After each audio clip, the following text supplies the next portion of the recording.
حضرت علی فرماتے ہیں رضی اللہ تعالیٰ عنہ، حضرت عباس رضی اللہ تعالیٰ عنہ نے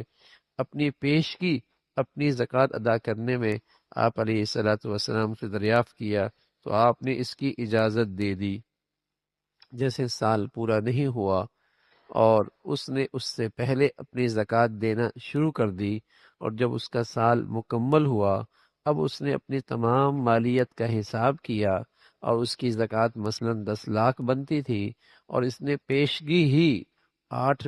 اس کی زکوٰۃ دے دی، تو اب پیچھے تھوڑی زکوٰۃ رہ گئی، اس کو بعد میں ادا کر دی۔ تو پیشگی جسے کہیں کہ زکوٰۃ ادا کرنے کے بارے میں حضرت عباس رضی اللہ تعالیٰ نے رسول اللہ صلی اللہ علیہ وسلم سے اجازت چاہی تو آپ نے فرخص له فی ذلک، آپ علیہ الصلاۃ والسلام نے اسے اجازت دے دی۔ سال مکمل کرنے کے بعد زکوٰۃ جتنا جلدی ہو اتنے جلدی ہو اس کو ادا کرنی چاہیے، اور اگر اس کو آسانی کے لیے پہلے بھی تھوڑی تھوڑی کر کے ادا کرنا چاہے تو کر سکتا ہے، اور جب مکمل ہو جائے جو بقیہ رہ جائے اس کو پھر جلدی ادا کر دے۔ تو رسول اللہ صلی اللہ علیہ وسلم نے بھی اس کی اجازت دی ہے اور اس کو فرمایا کہ ایسا کر سکتا ہے۔